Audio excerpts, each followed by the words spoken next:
اور جو کوئی اعراض کرتا ہے رحمان کے ذکر سے، رحمان کی یاد سے، جو جی چراتا ہے، جو اعراض کرتا ہے، گریز کرتا ہے، نقیض لہو شیطانا، ہم اس پر ایک شیطان کو مسلط کر دیتے ہیں، فہو لہو قرین، اور وہ اس کا ساتھی بن جاتا ہے۔ یعنی جو شخص خود نہیں آتا سیدھے راستے پر، جو اللہ سے دور بھاگتا ہے رحمان کے ذکر سے، تو سزا کے طور پر ایک شیطان اس پر مسلط کر دیا جاتا ہے، شیاطین جن میں سے قرین، اور پھر وہ جہنم تک اس کے ساتھ رہے گا۔ وَإِنَّهُمْ لَيَصُدُّونَهُمْ عَنِ السَّبِيلِ، اور وہ شیطان جو ہے وہ ان کو مزید روکتے ہیں سیدھے راستے سے۔ وَيَحْسَبُونَ أَنَّهُمْ مُهْتَدُونَ، اور سمجھتے وہ یہ ہیں کہ ہم ہدایت پر ہیں، یعنی سارے غلط کام کر کے بھی ان شیاطین کی پیچھے سے تھپکی ہوتی ہے، جس کی وجہ سے وہ گمان کرتے ہیں کہ ہم بالکل ٹھیک جا رہے ہیں، صحیح ہیں، ہمارا طرز عمل درست ہے۔ حَتَّى إِذَا جَاءَنَا، یہاں تک کہ ایسا شخص جب آئے گا ہمارے پاس، قَالَ يَا لَيْتَ بَيْنِي وَبَيْنَكَ بُعْدَ الْمَشْرِقَيْنِ، تو کہے گا کہ اے کاش کہ میرے اور تیرے درمیان، یعنی اپنے اس قرین سے، اپنے اس ساتھی سے کہے گا، جن شیطان سے، کاش کہ میرے اور تیرے درمیان بعد المشرقین ہوتا، پولز اپارٹ، اتنا فاصلہ ہوتا کہ جیسے مشرق و مغرب کا فاصلہ ہے۔ فبئس القرین، تو کیا ہی برا ساتھی ہے وہ۔ وَلَن يَنفَعَكُمُ الْيَوْمَ إِذ ظَلَمْتُمْ أَنَّكُمْ فِي الْعَذَابِ مُشْتَرِكُونَ، اور جب تم لوگوں نے ظلم کی روش اختیار کی ہے، تم نے غلط روی کو ترجیح دے دی ہے، تو پھر اس دن کوئی فائدہ تمہیں نہیں دے گی یہ چیز کہ تم اور وہ سب اس عذاب میں مشترک ہوگے، شریک ہوگے، وہ تمہارا قرین بھی اور تم بھی اور سارے شیاطین اور سارے مجرم جو ہیں اکٹھے ہوں گے، اس سے تمہیں کوئی فائدہ نہیں ہوگا، کوئی ایک دوسرے کے کام نہیں آ سکے۔ أَفَأَنْتَ تُسْمِعُ الصُّمَّ، تو اے نبی کہ آپ سنائیں گے ان بہروں کو، أَوْ تَهْدِي الْعُمْيَ، یا آپ راہ دکھائیں گے ان اندھوں کو، وَمَنْ كَانَ فِي ضَلَالٍ مُبِينٍ، اور اس کو کہ جو ڈھیٹ بن کے بھٹکا ہوا ہے صاف صاف۔ فَإِمَّا نَذْهَبَنَّ بِكَ،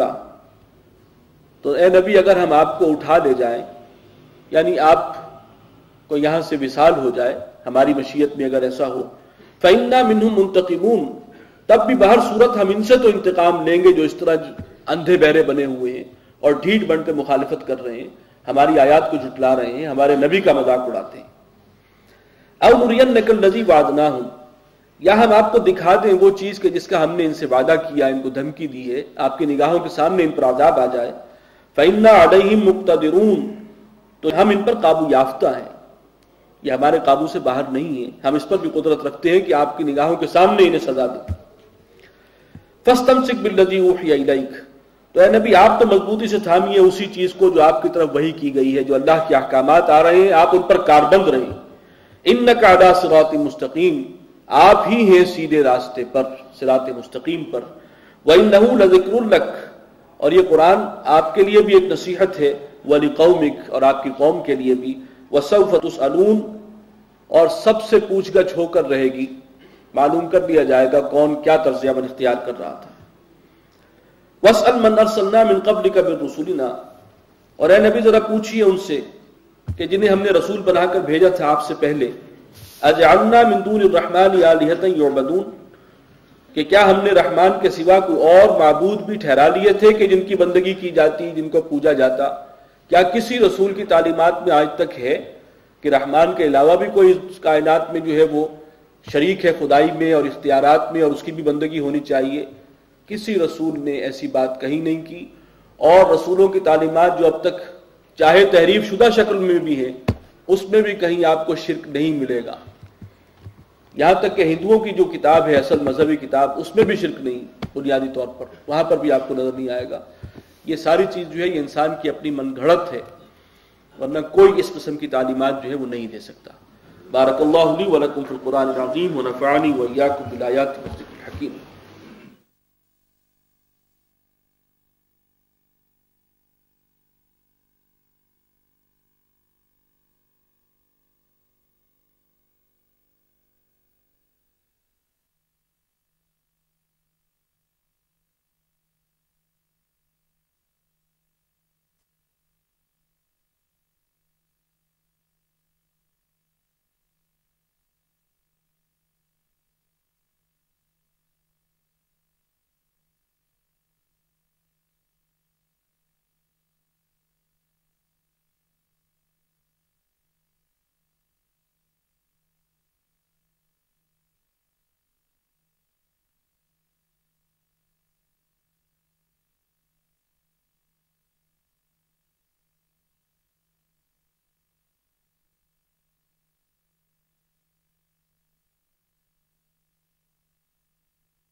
بسم اللہ الرحمن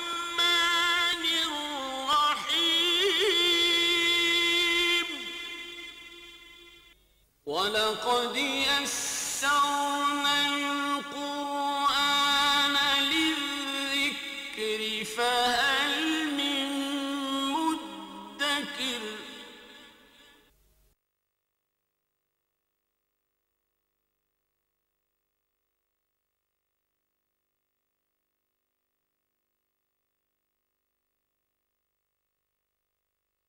اعوذ باللہ من الشیطان الرجیم بسم اللہ الرحمن الرحیم وَلَقَدْ أَرْسَلْنَا مُوسَى بِآيَاتِنَا إِلَى فِرْعَوْنَ وَمَلَئِهِ فَقَالَ إِنِّي رَسُولُ رَبِّ الْعَالَمِينَ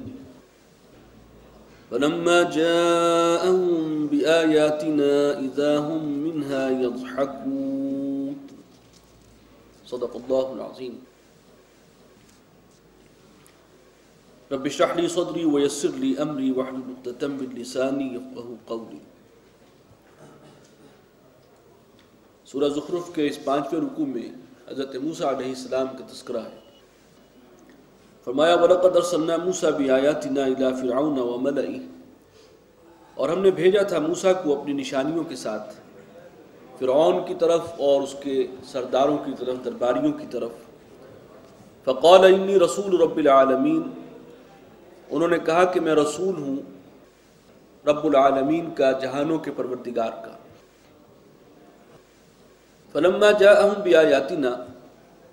اور وہ جب لائے ان کے پاس ہماری نشانیاں، معجزات، اذا ہم منہا یضحکون،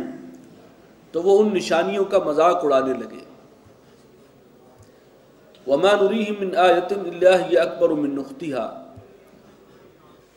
اور جو نشانی بھی ہم انہیں دکھاتے تھے اور اس سے بڑی نشانی، یعنی ایک سے ایک بڑی نشانی ہم نے ان کو دکھائی۔ وَأَخَذْنَاهُمْ بِالْعَذَابِ، یہ 9 نشانیاں ہیں جن کا ذکر ہم سورہ اعراف میں پڑھ چکے ہیں۔ تو پھر پکڑا ہم نے انہیں ایک عذاب میں، لَعَلَّهُمْ يَرْجِعُونَ، تاکہ وہ باز آئیں۔ یہ غالباً وہ درمیانی دور کے عذاب ہیں جو ان پر سیلاب کا عذاب آیا، چچڑیوں کا عذاب آیا، اور بینڈکوں کا عذاب آیا، اور خون کا عذاب آیا۔ وَقَالُوا يَا أَيُّهَا السَّاحِرُ ادْعُ لَنَا رَبَّكَ بِمَا عَهِدَ عِندَكَ، اور جب بھی کوئی ایسا عذاب آتا تو وہ کہتے تھے اے جادوگر۔ یہ خطاب دیا انہوں نے حضرت موسیٰ کو علیہ السلام۔ ادْعُ لَنَا رَبَّكَ بِمَا عَهِدَ عِندَكَ، ہمارے لیے اپنے رب سے دعا کرو اس عہد کی بنا پر کہ جو اس نے تم سے کر رکھا ہے، کوئی خاص معاملہ ہے تمہارا اپنے اس رب کے ساتھ۔ تو یہ جو مشکل ہے، جس تکلیف میں اس وقت ہم ہیں، جس عذاب میں ہیں،